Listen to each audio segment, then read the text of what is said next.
the first half of that book is like all nice words, like happy, joyful, and you like pick all those parts out.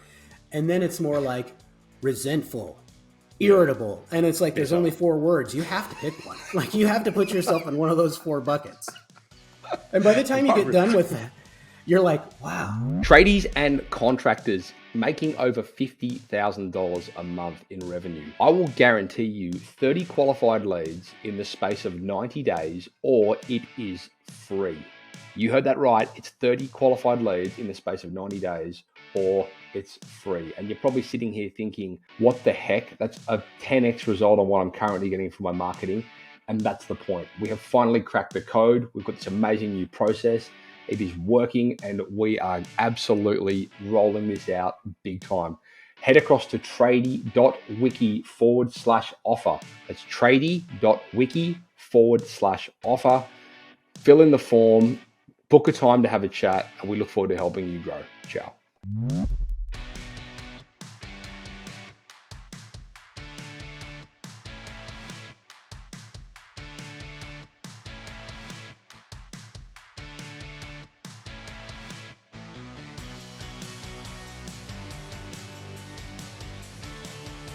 Mike Boulding, welcome to the Site Shed podcast. Yeah, thanks for having me, Matt. Super excited. Mixmaster Mike. That's me, the one and only. All the way from Kansas in the US. Mate, it's great to have you on board. Yes, thank you. I love the way you say that. Kansas. That's exactly how we say it here. So, mate, I've asked you on the show today because we've been working together for a little while now, and I've seen some wonderful progressions and some really good habits and traits that have developed or been, I suppose, brought to the surface. And I just wanted to talk a little bit about your journey. And for you listeners and viewers out there, Mike runs a painting business. They do residential painting, and they but it's not like your normal painting business. Like it's a very well run operation. They've really got their stuff put together right, and they've really got a really good willingness to learn mentality, and I've seen it unfold in a very short space, and it's been really refreshing to be able to work with you guys, Mike, because I know whatever we ask of you to get it done, and I can see these passions unrolling within the frameworks that we're working with, and all these new things that you're starting to really excel in, and it's a real transition, which is perhaps not as evident to you, but it's definitely evident to me. Yeah, no, it's been a game changer, and in a totally different headspace now, and I'm just excited to talk about it and bring value to those folks that have maybe struggled to grow their business. I suppose at the crux of it, it's really tying back to that whole conversation around how as business owners, our role within our businesses will forever change, and there will always be something, that we can evolve to. And, yep. You're constantly taking one hat off and putting another hat on. And that's kind of the fun of it, like when you run a business, you kind of get to play around in different areas, and you get to do these different things and find out where your strengths lie and where you're, where you're not so strong. So you can help get people to come in and replace you in those areas. And, it's an ongoing evolution. Yeah, definitely a growth journey for sure. So give us a bit about your background. Let us know how you, I suppose, got to, where you are. Yeah, so started Absolute Painting in 1997, started painting in 1997 with a really good friend of mine that we've actually, Greg, we've been friends since we were 8 years old. In third grade, we were playing on the playground, thought we were aliens, and somehow connected over that. Still have yet to prove that that's not true, but we're working on it. And since then, we started painting for the same guy together in 1997, started a business together, a partnership in 2008, and have been working together in and on the business ever since. Around 2015, we were just that average painting company as far as, two men in a van, 2 guys in a truck out painting and conquering the world, and loved it because I was doing it with my best friend, and enjoyed taking care of the customers, performing the work. And in 2015 or 16, we decided, we want to build something. We want to build something that can be worth something someday or pass on to our kids. And I think a lot of the trades struggle to figure out how to get there. So we hired a business coach, started working on that, and it's just been a tremendous journey ever since. So we're both off of the ladder and out of the truck. Greg does all of our estimating, and I'm in the office and really working on a growth year and partnering with the right people to get there. So it's just been a wonderful journey. I'm curious. Have you ever had any? I mean, how have you navigated the potentially turbulent waters of, having a partnership, working with friends, that kind of thing over the years? I mean, obviously, you guys have got it very well dialed in. I know a lot of people aren't so fortunate.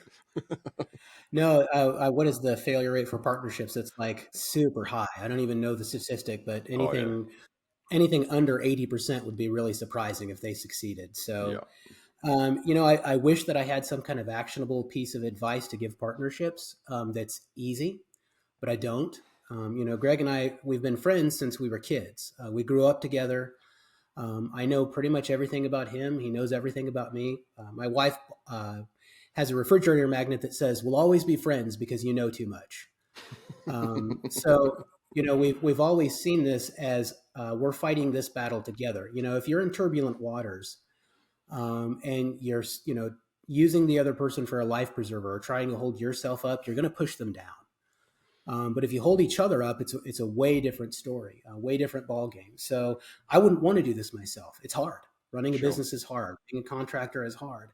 And I know that no matter where I'm at or what I'm going, somebody's going to be in my corner, and that person is my friend and partner, Greg. So any partnerships out there that are struggling, find ways to bring value to the partnership, and don't think about what's in it for you. Think about them, because Greg and I both honestly believe that the other person is the reason we're successful. So we could. That's just that I think is the secret to a partnership, is believing the other person is more important and operating that way. So you guys, potentially a bit of an anomaly, being that you've been friends forever. I mean, I know if I tried to go in business with like my best friend, we'd end up killing each other within a week. Um, have you been down that traditional path of like clearly defining like the roles and the responsibilities and the positions and Mm-hmm. who does what? Yeah. Okay. Yes, yeah, we have. And actually, a book you recommended, Personality Plus, was huge for us as we began to, lay out our plans for this year and how we were going to grow. Figuring out, where does our personality fit and what are we good at? What are we not good at? And carving out those niches and those roles within our business where we can, number one, enjoy what we do, and number two, be successful doing it. So, Mm. around the time we started to grow, I stepped out of the field part time to try and grow the business. Greg was always the workhorse. He was the producer. He was the guy. If he's on the job, we're making money. The profits are coming in. We're getting stuff done. And he actually injured his elbow and developed this really bad tennis elbow and couldn't actually produce the work in the field anymore. So for a period of time, we had to switch places. And I had to go in and be the guy that produced, and he had to be the guy doing the uncomfortable stuff in the office, sitting there and thinking and trying to figure out what we're going to do next. And we had to really support each other in that role. We grew to the point where I was able to get off the ladder through the business coaching we had and the things that we're working on, and found out that he's actually a really good salesman. And we never would have put him in that role, but he does really well. All of his numbers are good, and that's the part of the business I don't ever have to worry about, our sales. Like, as long as we can feed him leads, he's going to produce sales at good margins. Mm. But going back to the Personality Plus, finding those profiles and figuring out how to communicate with each other, with our staff, and with our customers has been really instrumental in putting the right people in the right seats. That's just been huge. So do you guys, like, as the business owners, have a like, have you got a documented sort of exit strategy or anything like that for the business?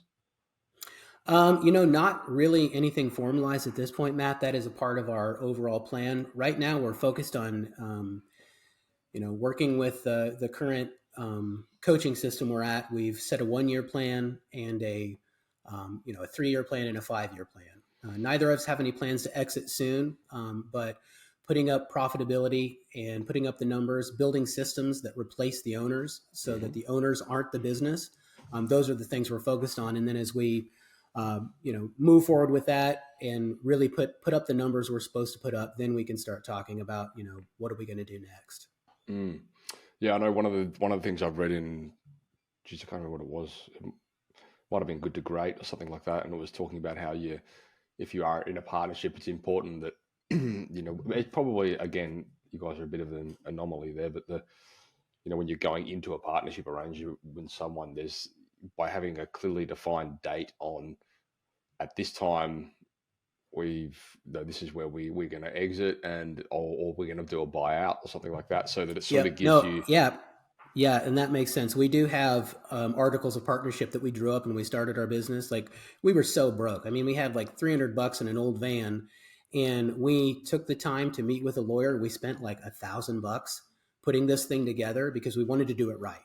Right. I didn't ever believe he was going to cheat me. He didn't ever believe I was going to cheat him. But we decided, we needed to follow our what we believe in integrity and do it right. So we Mhm. still have that today. So you know if something happened and he wanted out of the business, he's got a pathway for that. Same thing for me. Yeah. Okay. Oh, that's awesome.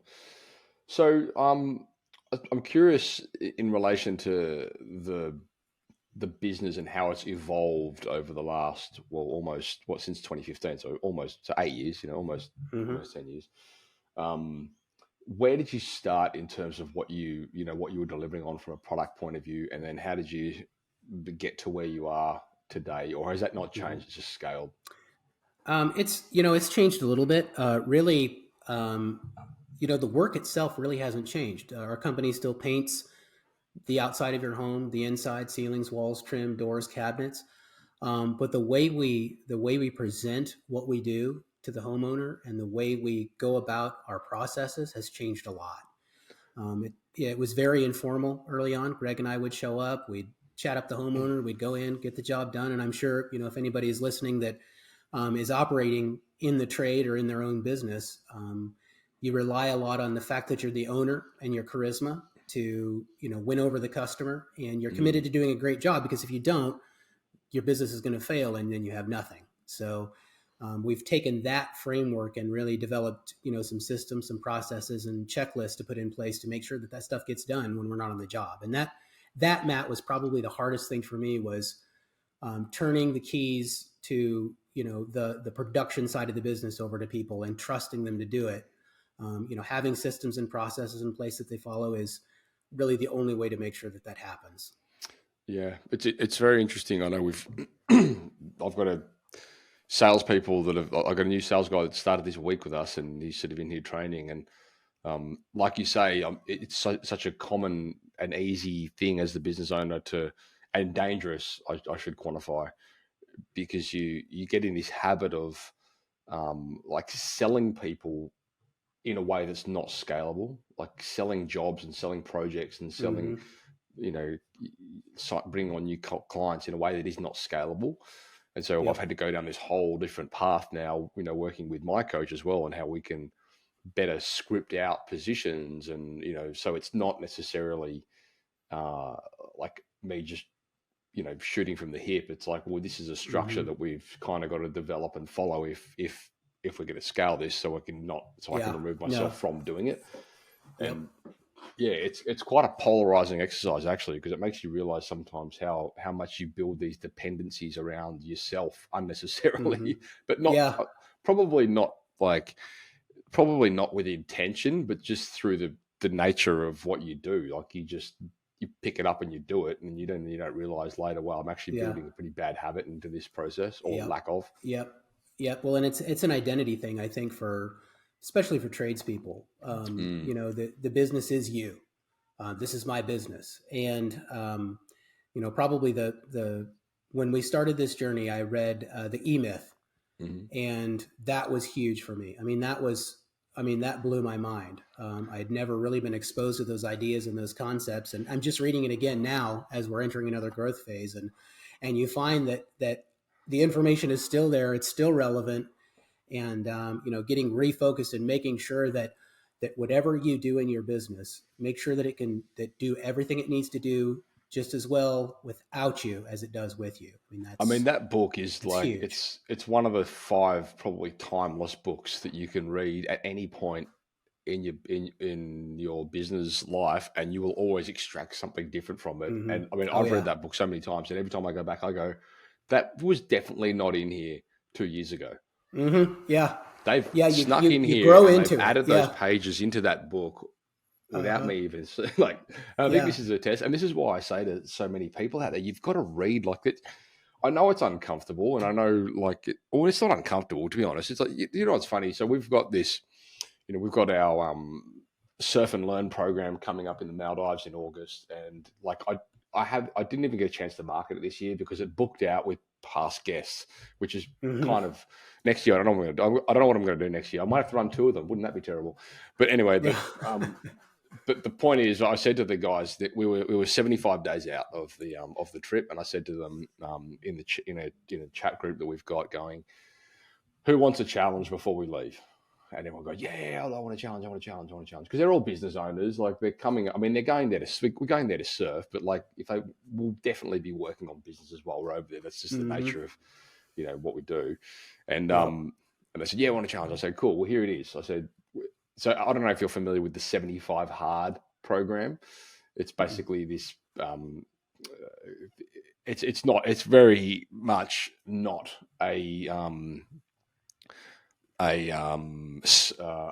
like a long term thing. It's something that you do to try and prove to yourself that you can recreate habits. You've got to train twice a day for 45 minutes. One of them has to be outside. You've got to drink a gallon of water. You've got to read 10 pages of a business book. You can't drink alcohol. You can't. Hmm. You've got to stick to a diet and a few other little things. Yeah. And And so you we're put not. this in Australia? No alcohol in Australia. I know, right? Oh, Um, that's commitment. but yeah, but this is what's funny, right? So when I threw that, so I said, look, we're not going to do 75 hard. We'll do a version of 75 hard because now that I have two kids, I mean, I've done 75 hard and it was hard with one kid. It's almost impossible with two. Oh, yeah. Training twice a day for 45 minutes, like forget it. I mean, that'd be a dream, really. But anyway, Uh-huh. so I said we'll do the 75 soft, and I said this is the deal. You got to train once a day, no booze. You got to read 10 pages of book, drink 3 liters of water, and that's pretty much it. And guess what the biggest pushback was? Reading. Reading the book. Yeah, Everyone goes, absolutely. I'll give up the booze for 3 months, Uh-huh. no problem, but don't ask me Yeah. to read 10 pages of a book that can help me develop myself or my business. Yeah. And Yeah. that blew me away. I That's just thought, hilarious. wow, Yeah, it's true. it's like, because it's just such a strange thing, but like you and I both know the value you can extract from a book like is Hmm. incredible, and Yeah. sure, and then the question was, well, can I listen to books? And I said, yes, you can absolutely listen to books, but you still need to read 10 pages of a book. Like people just get this, like there's something different about sitting there and reading it, And Yep. I'm well, as you know, like I'm a bit of a prolific reader, but like I will often listen to books while I train, and then I'll go and buy the book so I can like Hmm. hit it with a highlighter and take notes, Oh, and yeah. Yeah. that's just what I do. I just find Yeah. Where they sometimes when say just taking notes or highlighting something like doubles your retention. Just yeah, doing that yeah, activity. and I've figured out a way to even more like triple the retention on it. Well, I'll take notes in the book. I'll highlight and all that sort of stuff. And then I'll go through and I'll do a summary. And I do them as book reviews now, and you can see them on the SiteShed website. But people think I'm doing it for them. I'm not. It's just the way that it helps me retain the information better if I actually sit Hmm. there and I talk about what I've learned and the things. And there are some books Yeah. like Gino Wickman's Traction, for example. It took me maybe a month to read that book, and it took me 3 months to deploy the frameworks in my business. Like it Hmm. was a 4 month exercise to consume that book. Yeah. Yeah. So it's really one of those things where you just, but like that. I mean, that's made me millions. That book. Yeah.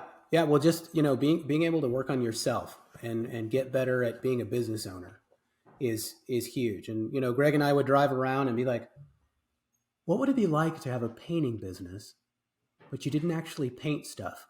Mm, And we couldn't imagine what that would be like.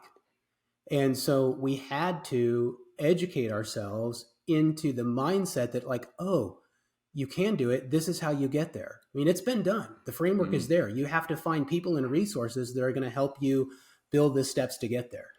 Sure, and let's talk about that because I know you guys have been working closely with Danny and the team over at BTA. Yeah.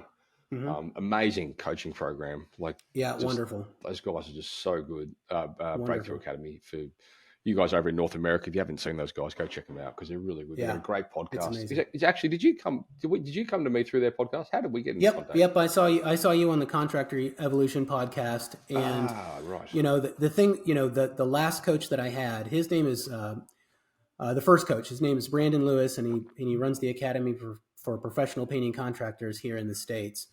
And he's the guy, if you're a painting company in North America, or really anywhere, because he goes worldwide. If you're on a ladder, or still spraying, or still struggling to get out of there and get your business going, his system will get you there. So that's really neat to have that experience. But the thing that he said was, customers don't care about your story. They don't care about your experience. They care about what's in it for them. And that's kind of marketing 101. You have to see to the needs of the customer. But I was watching, you talk to Benji over at the Breakthrough Academy, and you said, your website needs to tell your story. You need to have a space there to tell your story because your story is unique. And Greg and I happen to have a very unique story. I mean, I think you've used the word anomaly to describe us 2 or 3 times. So we're not the ordinary painting company. And if you know anything about painting companies, we're like the drunk uncle of the trade industry. Like, we're the guy that like sits over in the corner and you don't want to send your kids near him. And like, you watch him when he's around your wife because you can't trust him.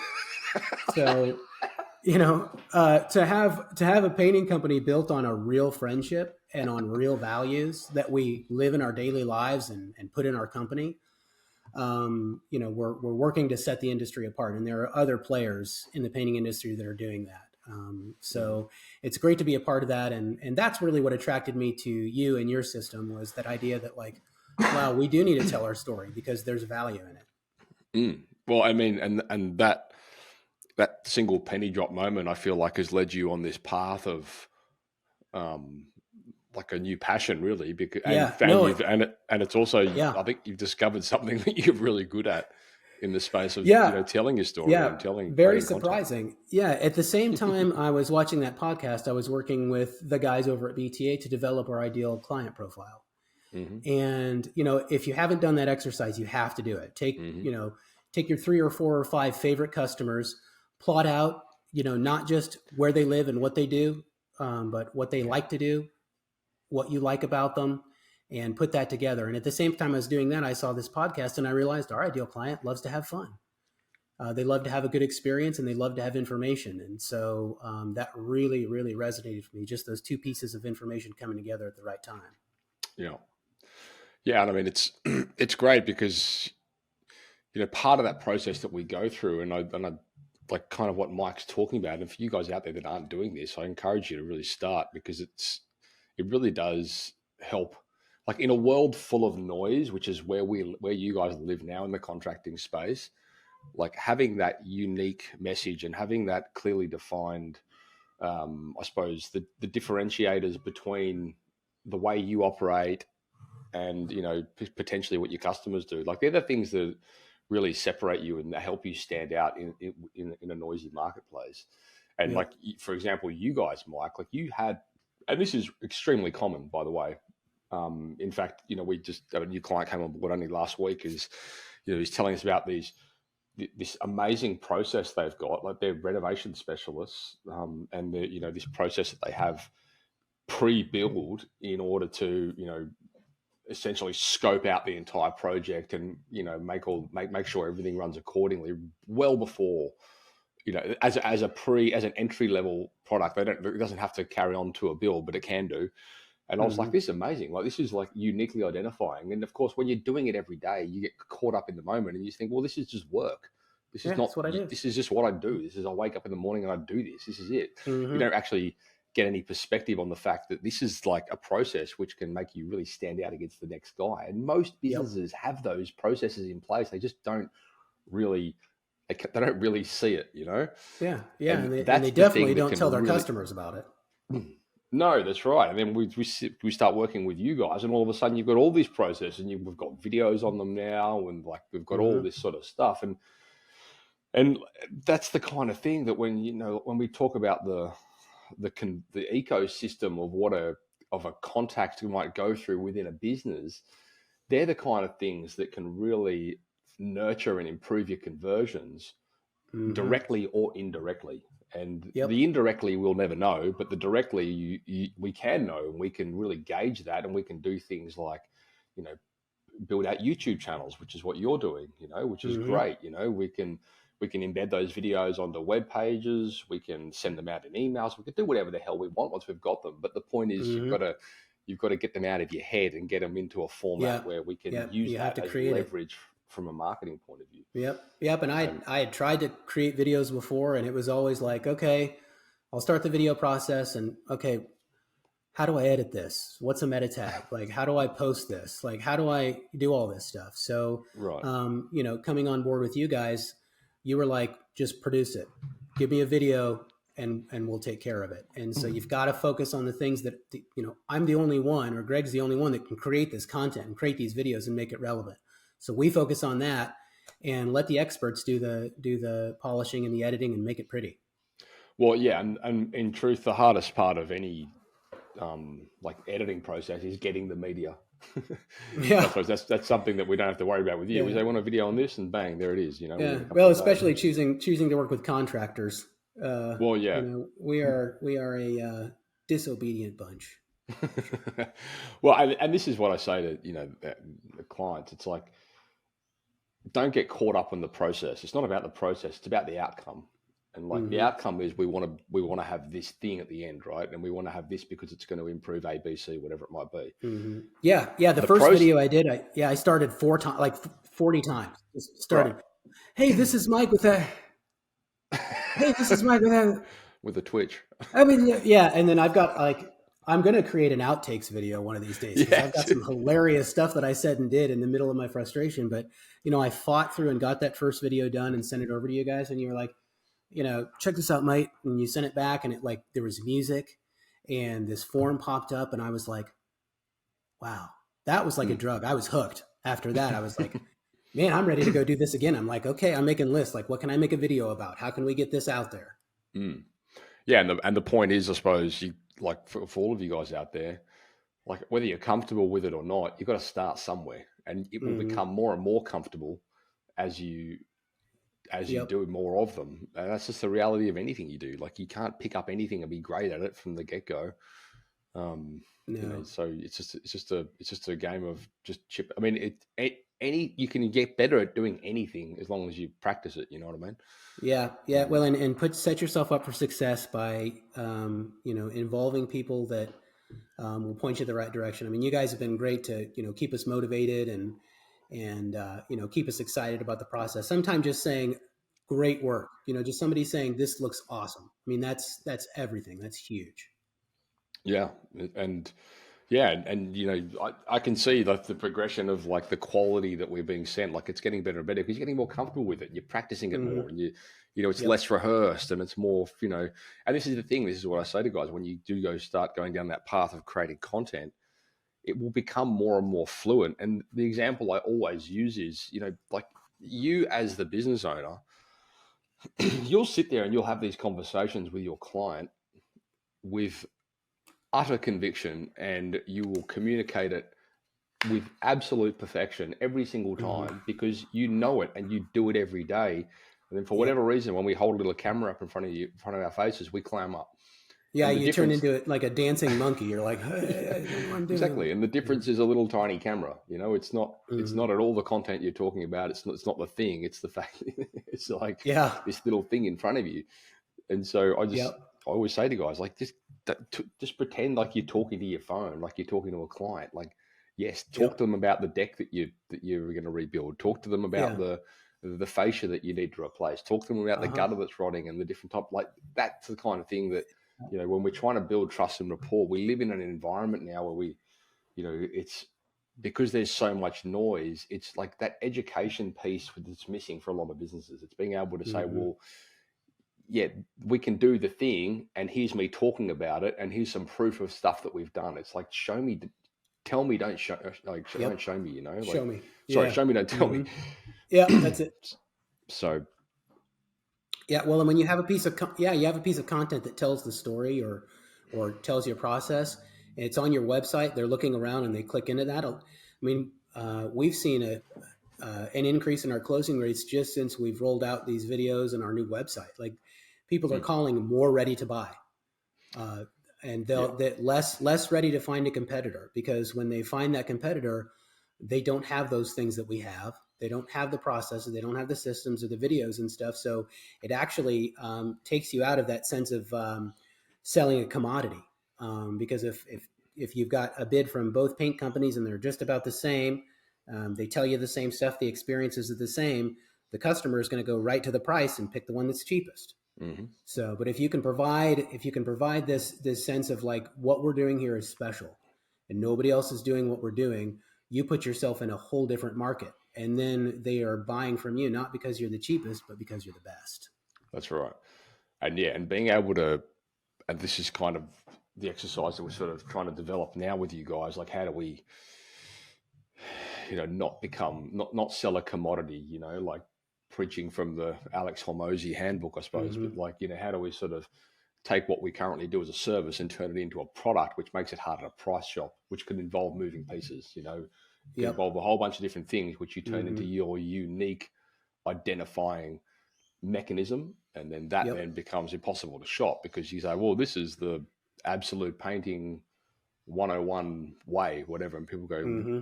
what's yours? And they're like, I don't know. What is that? And they're like, well, that's their way. Yep. Yeah. So, Yeah. And and for us, it all went back to really identifying that ideal client profile, because before that, it was like, if you have a house and you can afford our services, you're our ideal client. mm-hmm. But building a marketing program and plan that speaks to your ideal client, number one, it builds your confidence, because you're more successful, and that your ideal client is going to appreciate what you do and love it and be a raving fan, and that gets you motivated. I mean, just putting these things in place has built Greg's confidence going to the next job, because he feels more confident than he can sell, because he knows we're marketing more towards our ideal client.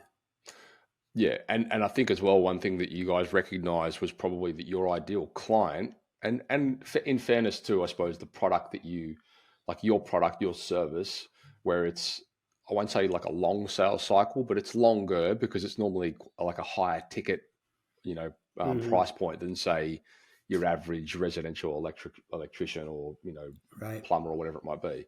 Yep. We know because we've tested the shit out of this, but like typically speaking, those sort of business models are very conducive to your customers coming back to get more information, because the sales Mm-hmm. cycle is just longer. So Yep. having that information available to those customers, and this is probably, well, without question, why you're seeing your conversions improve. It's because you've got the content which can back up and do some of that after proposal selling stuff for you, because people will do their research. Like, we live in a Mm-hmm. world where they're like, well, we've got, yeah, Greg came out, he did a great job, he gave us a nice proposal. We're going to sit on, let's just have a conversation. Let's sit on this for a couple of weeks or whatever it is. Let's do a bit of research. And they go straight Mm-hmm. back to your website. Then all of a sudden they're like, bang, all these different, here's this different information and all this stuff with these Mm-hmm. guys. Like, they really know their shit. And, Mm-hmm. that is a huge conversion booster. And that's why we're so Yeah. passionate about helping businesses do that, because it's like, although it might seem at the beginning like it's a lot of work with, and it's kind of hard to quantify, to be honest, like, because it's that, Mm-hmm. again, it's those conversions that you can't really see. It's when somebody, you do a proposal for them and they come back. I remember in the beginning, and I was saying to you, Mike, I can guarantee that your conversions are going to go up as a result of doing this, but we're not going to see how that happens. Like, it's a hard Yep. thing to put a Mm-hmm. dollar figure on, because it's like, because it's the ecosystem that's starting to work now for you, and you're seeing it happen now. And I'm seeing it now in your numbers. Like, your marketing numbers are going through the roof. Yeah. Your calls have Yeah. gone from Yeah. 10 in The a first month time to I, 26 or something, just yeah, because the all first, this stuff's starting to yeah. gel. Well, and it's huge. The first time I got on the phone with a customer and they were like, "Are you the guy in the video on your website?" Like, "Oh Mm, yeah, that's me." There's instant credibility there, and they're mm, ready. They're ready to. I mean, it's like they're asking you, like, "Sell me this. Like, yeah. sell me on this." So a lot of times with the setup call that I'm having with the customer, I mean, they're about ready to buy before Greg even gets there. So there a lot of power in content marketing when especially using video, I think it's enormously huge. Yeah, I mean, the thing with video is it's easy to consume, and the great thing from the perspective of marketing is like video. You can repurpose video into anything. It can be turned into a blog. It can be turned into like a project gallery. It can be turned into a process Mm-hmm. video. It can be turned into an education piece. It can be turned into an ad. It can be turned into like audio snippets, social syndications, like whatever the heck it is, right? Like you can chop it up and Mm-hmm. do a billion things with it, which is why Yep. videos so useful. And whether or not you do all those things in the beginning, truthfully, you probably never will, because typically what you want to do is and this is one thing that you'll never really, for the life of me, I can't, we talk about videos that get traction. I've done Mm-hmm. hundreds and hundreds of video podcasts, and do you know what to this day, my best video is? Oh, which one? On YouTube. The best video that I've got, which has got tens of thousands of likes or whatever and comments, is how to. This drives me crazy, by the way, and pisses me off to no extent, because of all the effort we put into the podcast. This one shitty video is the one that gets the most traction. It's how you can upload videos to your Dropbox from your Google Drive.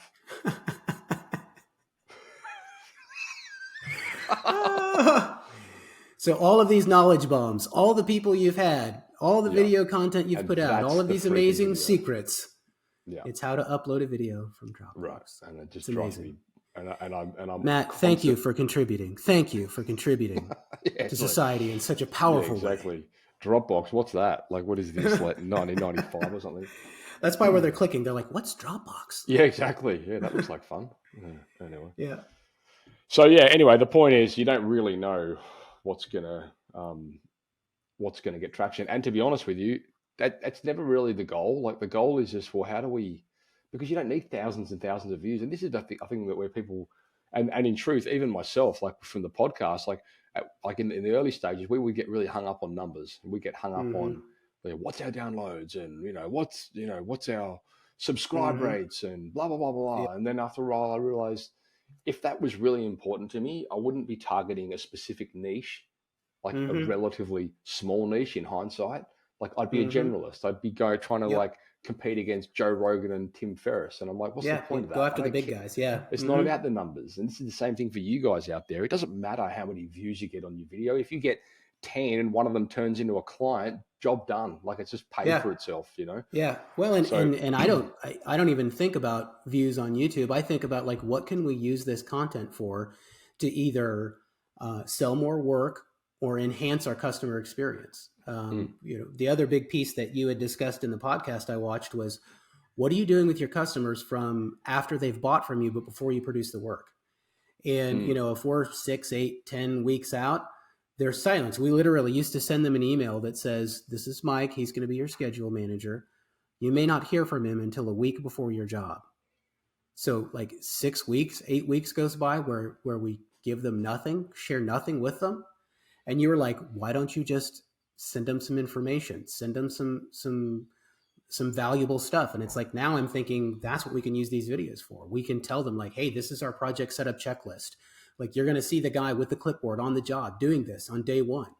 And then they see it happen and they're like, whoa, they connect that.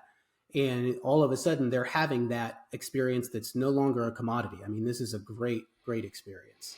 Yeah, it's a kind of like as business owners, and service providers and, whatever, like it's a way that you can really reduce that buyer's remorse by having a really nice onboarding. Like we've just gone through, we've just relaunched a complete onboarding, process for the foundation program that you actually went through, but we've redesigned everything within that program now, where essentially when a new client comes on board, there's like these video funnels, or the one video might be, this is how to give us access to your Facebook page. This is how to, this is how to create, get Google Chat set up for communications and blah, blah, blah, blah. There's a whole bunch of different videos, but it's really smooth and it's seamless, and they can sit there and they come on board, and then as soon as they get into the Google Chat, there's all these like welcome chats and hello, and like, whole teams like welcoming them, all this kind of stuff. But it's a constant work in progress. It's about how do you, like when people come on board and they're buying something, like as part of human nature, there's like an element of human remorse where they're like, oh, did I do the right thing Mm-hmm. here? So, Yeah, you know, yeah, if it's you big can sort of money. Mm-hmm. mitigate, if you can mitigate those feelings and make people feel like they've made the right decision early in the piece, it just creates a whole nother level of buy-in, Yeah, you know? yeah, because they want that. They want to believe that the money they're spending and what they're doing is the right thing. And if you can help them get there, because I have no doubt we're going to provide them with the best painting experience. Like we will do everything we need to get the job done right. So Mhm. making them feel more comfortable, that's great. That's what we want. Yeah, and it's a really good recognition, understanding that, like, you know, if we can't actually, you know, get a brush on the wall for 8 weeks, like, you know, we've got to do something between now and then, which, you know, helps. First of all, make sure that everything's prepared, you know, for us to just to Mm-hmm. hit the ground running, whatever that looks like. But then, of course, you know, well, what are we, you know, how are we going to add value to this person or home or business or Mm-hmm. whatever it might be between now and then, just to make sure that, you know, or to help solidify to them that they've made the right decision. Yep, yep. And those are the kinds of things that once the light went on, it was like, wow, what an opportunity we've been missing to be that wonderful experience. Yeah, and you know what? It's never a destination. Mm-hmm. It's like it's always a journey. There's always something you Yep. can throw into that mix which can, you know, improve that. And again, this is like, as the role of a business owner, it's trying to, you know, zoom out a little bit and look at it Mm-hmm. and go, well, okay, how can we potentially tweak this to make it a little bit better? There might be something Yep. there that's missing, you know, Yep. like, Mm-hmm. and especially the early stages, like you basically throwing mud on the wall and seeing what sticks. Yep. Yep. That's a good way to describe learning content marketing. Oh, this stuck. Let's So do it again. I'm curious, I suppose, before we sort of get to wrapping, you know, this podcast up, what do you, like, you obviously you're going through a huge, like, learning growth transition within the business.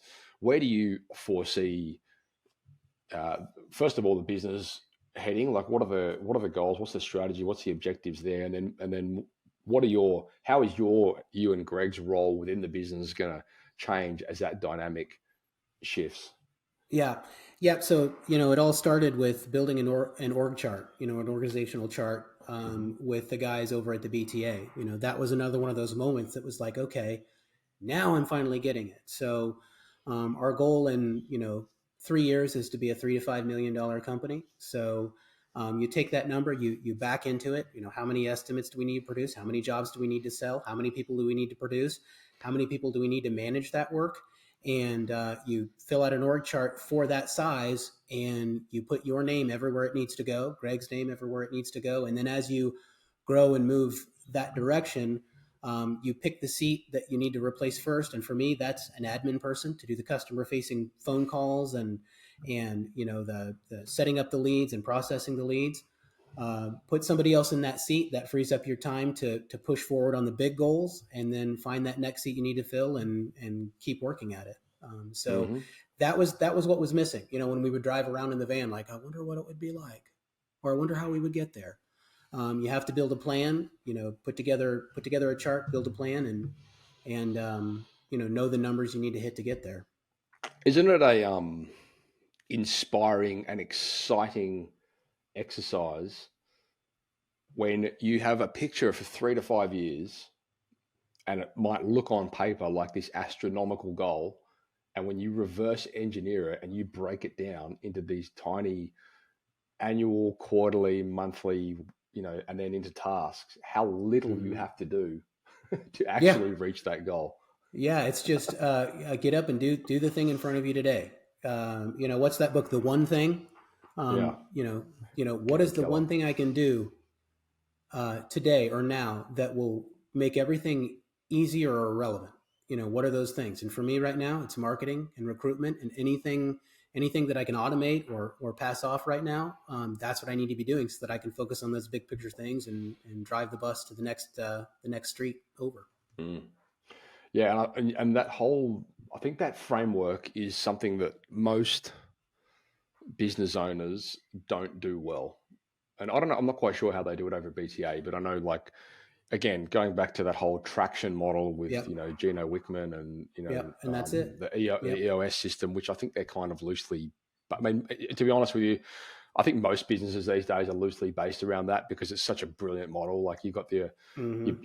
your trajectories, which you break down into your annuals, and you break that down into quarterly, and the quarterly is made up of Mm-hmm. rocks, and you've got your 90-day Yep. strategic plan, which, Yep. like you say, you work on the one thing and you just try and stay focused on it. Like that whole Mm-hmm. model is just so powerful because it's incredible when you've got like a 90 days to do a specific thing. Like it's never yet taken me 90 days to do it. Like I'd Yeah. pretty much knock it over in 30 if I apply myself. Mm-hmm. And you're Yeah. like, wow, we And just, that's the, yeah, that's the trick is, figure out what I need to do now to get there later. And, after that, it just becomes, just put in the work.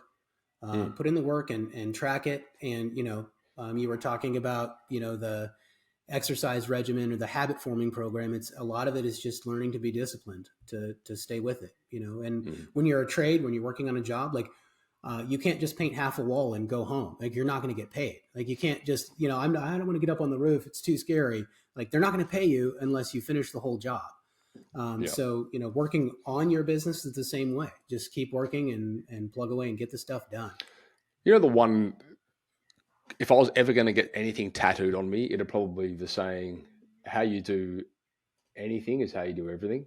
Yep. And, and I never really appreciated the power of that until, like, on reflection, I realized that by luck, when I went through my apprenticeship, and I went through my apprenticeship with one of my, really oldest buddies, and he was just the best plumber, is the best plumber that I've ever, like, to this day worked with. Like, he was amazing at everything, his craft, like the perfection, like everything was Mm-hmm. just really good, right? And I realized when we were going through our apprenticeship, like we were so, and probably could, because I was working with him, I realized that like everything had to be done right in all areas, and it wasn't Mm-hmm. like we would.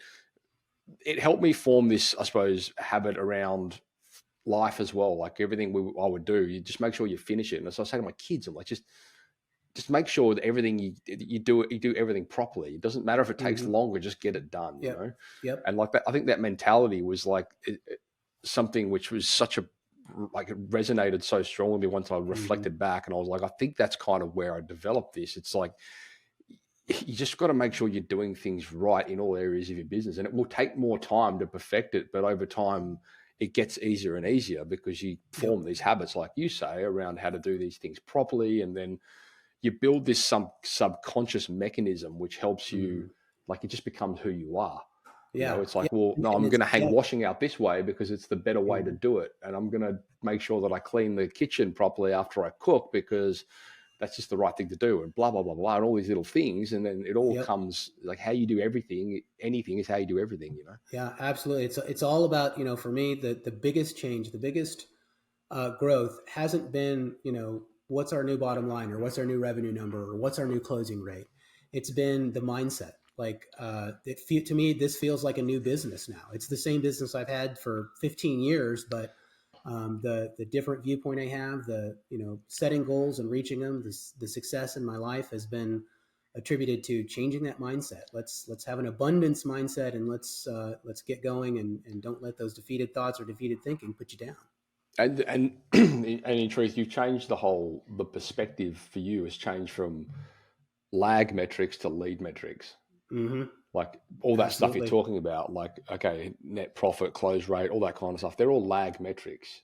They're things Mm-hmm. that you come as a result of doing things. You can't go and change your net profit until you work on the metrics that lead up to that. What does that actually Yep. look like? Mm-hmm. How do we improve our conversions? Well, that's a lead metric. Or how do we get more leads in? That's a lead metric, which then result in more gross profit, net profit, so on and so forth.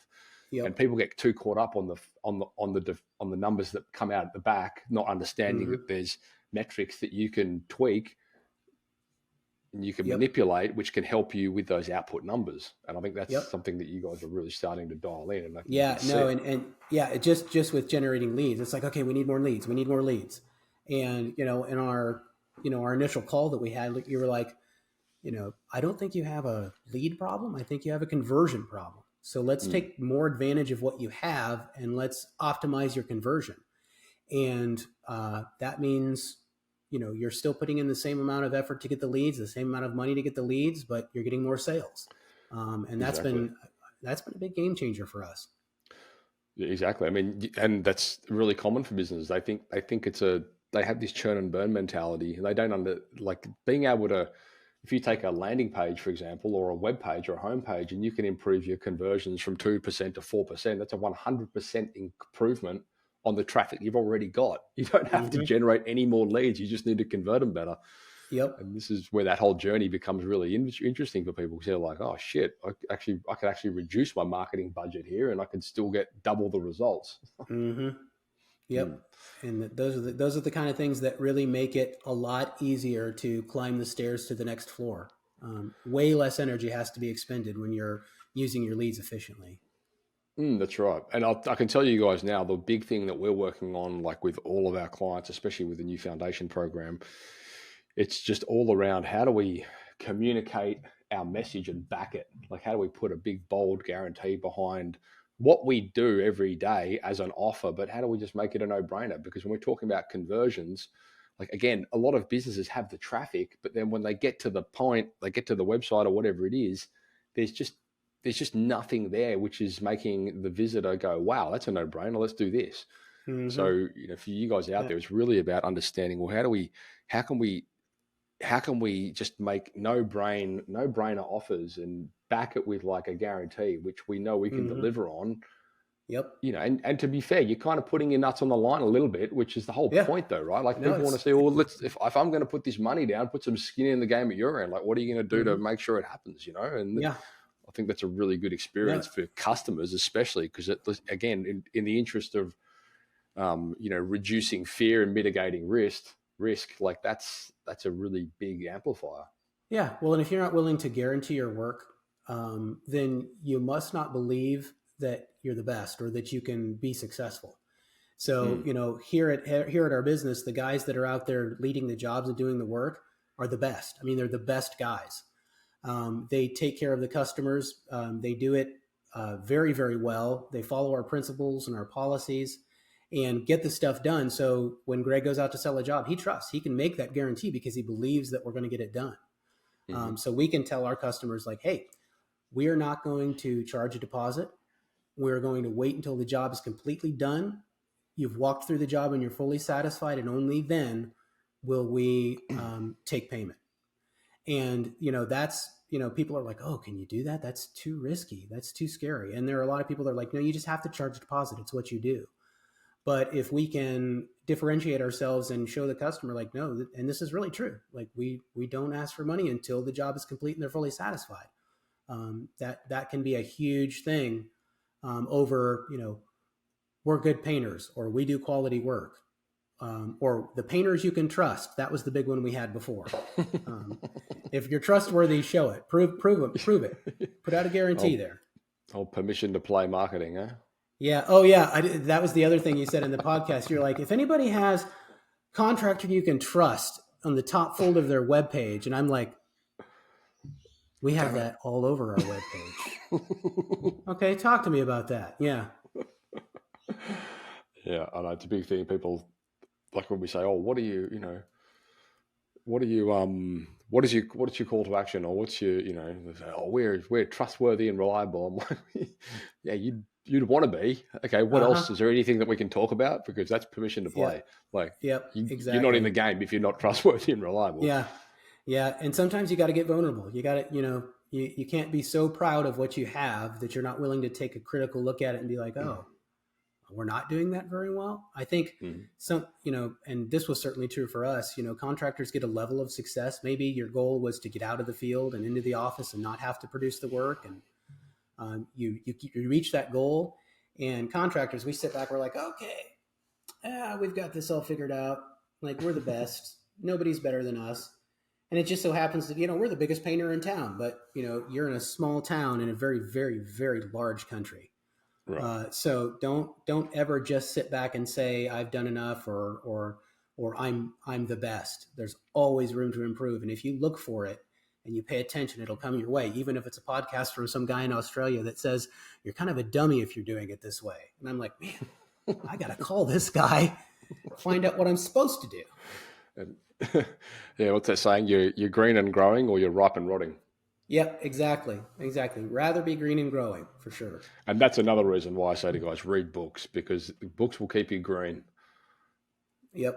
Yep. And Definitely. books, podcasts, whatever, gets you excited and motivated and keeps you moving. Mm, I'll listen to the Site Shed. I'll listen to other podcasts because I want to hear other people's stories. I want to hear the things they're totally. going through. And it's like, there's always something, if you're listening, you can take it away and put it in your own situation, your own business, and your own life. Hmm.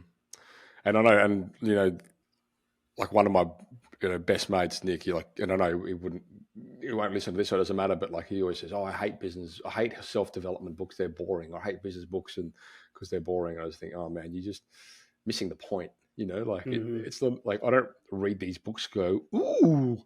I mean, to be fair, I do now because I've just got such a good process around extracting the information relevant to me Uh-huh. and applying it. But I didn't wake up one morning and go, "Oh, I'm going to go read this E-Myth book. That looks like fun." No, like it's Uh-huh.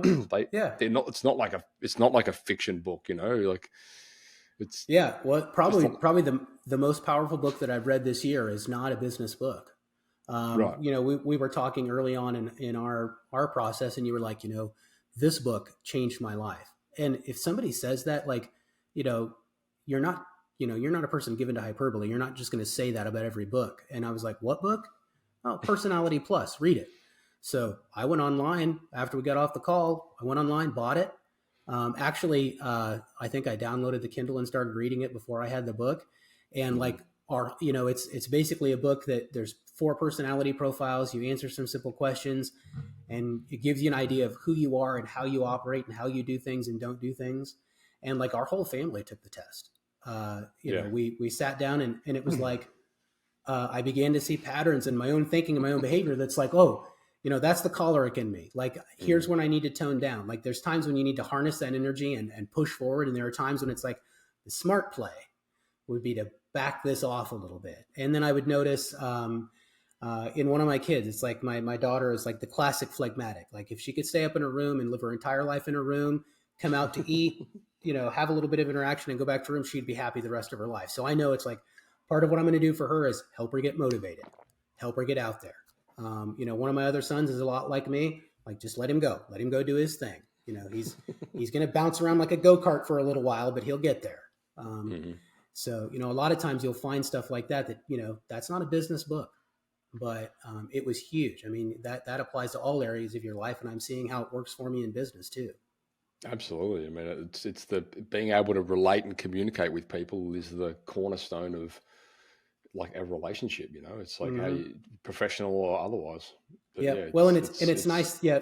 The first half of that book is like all nice words, like happy, joyful, and you like pick all those parts out. And then it's more like resentful, yeah, irritable. And it's like there's only bitter. 4 words. You have to pick one. Like, you have to put yourself in one of those 4 buckets. And by the time you get done with that, you're like, wow, wow. I mean, just a little bit of introspection sometimes can go a long way.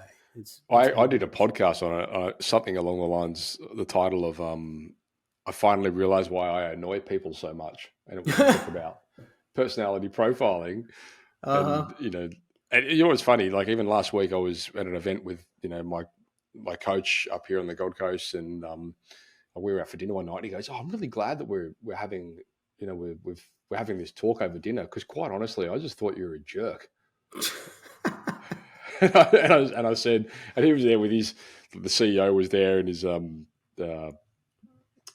like operations lady, and they were like, "We don't have that problem with Matt." And I said, "That's because I don't talk to you like I talk to him. He's a 40-point choleric Uh-huh. like me, Yep. and you guys are not." And they're like, "Oh." Uh-huh.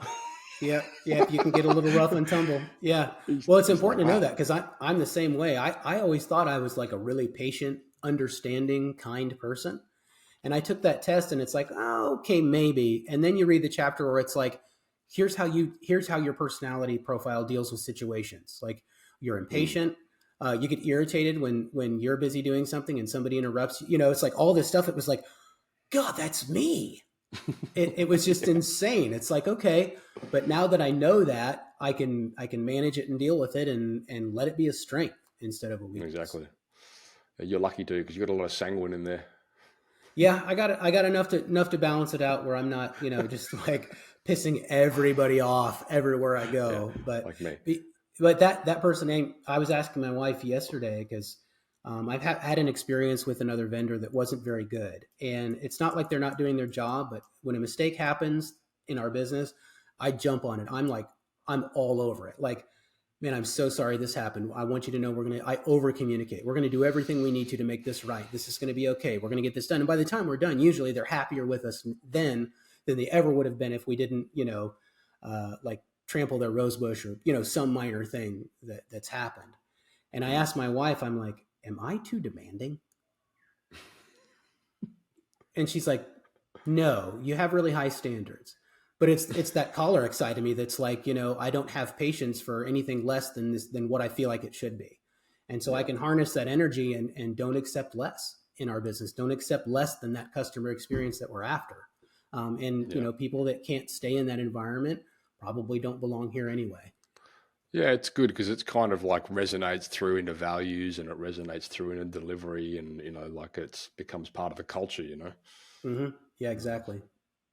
I mean, I know my team, like they will do anything to not let me know about something that's not been done right or whatever, like, because Mm-hmm. I just won't have it. Yep. Yep. You, So, you got to you got to keep the standard up, and culture is huge. One of our principles is I'll accept ownership of my mistakes and offer solutions instead of excuses. I mean, we talk about these week in and week out at our meetings, and you just have to lead by example, because I'm sure that yeah. if you make a mistake in your business, you're the first one to like, hey, what do you say in Australia? I mucked it up. I'll fix it. We'll get it straightened out. Yeah, Um, that's the PG version. yeah, as long as you're leading by example, it's okay. It's okay to make mistakes because we're going to focus on the solution. And Yeah, and so, that's a big thing, Like I say to team, I do it myself. I'm like, don't if there's a problem, like don't bring a problem. We have a framework which I've literally built out in our project management system for problems, or it's called our issues tracker. And mm-hmm, the framework is if you've got an issue, you put it here, but you can't hit submit on this issue until you fill out the rest of it. And the rest of the other questions that are prompting are like, mm-hmm, what are the possible solutions to this? uh-huh, What else have you tried?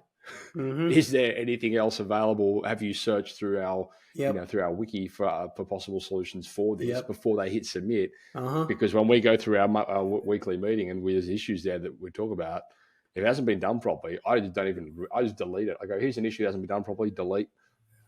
I just yeah, delete it. yeah. And how many times has your team probably started to type something out and they're like, "Oh wait, 100% because they're so yeah, used to I need going, to what try do to I do figure this here? out." What do I do Uh huh. here? And it was my Yeah. fault because for so often I'd be like, you just do this, you just do Uh huh. this, you just do this. Yep. And now I'm like, screw it. Figure it out yourself because Yep. I don't want you coming to me 15 times a day for shit that you should be able to do. Yeah. Well, and then when they solve the problem and they own it, it's like it's like a little boost of adrenaline for them. When anybody Exactly. solves a problem, it feels good. So. It's like I was saying to you, a few weeks ago or whatever it was, like get your team to come up with the answers, like steer them in the direction of it, but like they know what the answer is. You just got to help Mm-hmm. them figure it out, and then when they figure it out, wow, it's their idea, and Yep. that's like, then you're well done, good Yep. work, that's Yeah. excellent work, you've nailed it, Yeah. boom. For us, that's principle number 4. I will think for myself and strive to independently solve problems on the job. I tell the guys, like, we didn't just hire your body. We Right. didn't just hire a good looking painter. We hired your brain too. So you can bring that, put that in your tool bag and bring it to work and use it on the job. It'll be way Yeah. better. Yeah, exactly. Mate, this has been great. I'm conscious of the time here. We've got a little bit over, but it's been a really good conversation. We'll probably wrap this up and let you go. But mate, I just got to say, you guys, like it's been great working with you guys. I've really seen like a transition, and I can really like see the passion that's coming out in the different areas of the business, which is evolving as we progress. And I think you're doing a really good job over there. And without question, you're separating yourself from the competition through all these things and this journey that you're on, and it's really good to see. Yeah, yeah, and it's a blast. It's really nice to have a new landscape in the business. It's been wonderful. Yeah, and we Yeah, mate. appreciate you guys over there, really kicking it off and supporting us, and really working as a team. It's great having you guys in our corner. Yeah, well, it's a process, and it's like you can see things starting to evolve. It just takes a bit of time, like it's one of those things. Like anyway, it's all moving in the right direction, and it's awesome to see you guys kicking these goals and keep up the good work. Yeah, awesome. Yeah, thanks for having me on the podcast. All right, listeners. Well, hopefully that gave you a little bit of inspiration. As I say, I think probably the draw points for me are just, spend the time to sharpen the axe, understand what that bigger picture looks like 3-5 years, reverse engineer it, just break it. I mean, I've said this so many times on the podcast, but there's so much power in just sitting down with a coffee, a notepad, and a pen and paper for an hour and just jotting these things out. And if you guys aren't doing that, take the time, because it really does make a big difference. And then get out there and go and read. There's some great books out there, which can help you with these things. And if you have any questions, or if you want me to point you in the direction of any specific books or resources or individuals, then just hit us up in the Facebook group. Thanks, Mike. Appreciate the time, buddy. Have a good evening over there. Yep. And we'll Take chat care. again soon. Enjoy your day. Take care. I hope you enjoyed that episode of the SiteShed podcast. If you like the sound of 30 qualified proposals in the space of 90 days, I just want to recap. Head across to tradie.wiki/offer. Watch the videos, fill in the form, and make sure you book a time to have a chat with me. This is for businesses that are making $50,000 a month in revenue, are located in Australia, New Zealand, Canada, or the USA, and you're a trade business or a contractor that works with project-based work. Head across to tradie.wiki/offer. Yes, I realize it sounds too good to be true. Trust me, it works. Do it now. I look forward to chatting to you soon. Ciao.